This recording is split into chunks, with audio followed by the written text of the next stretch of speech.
Hi mga kainday! Good day and good night sa inyong lahat.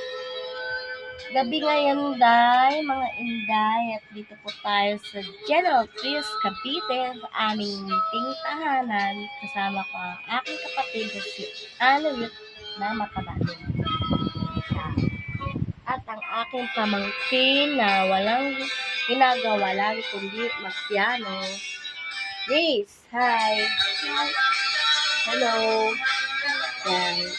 Lagi siya nagka-piano ng kanyang mini tablet.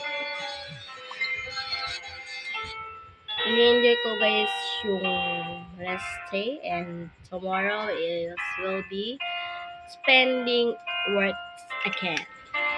Yun lamang po. Good night.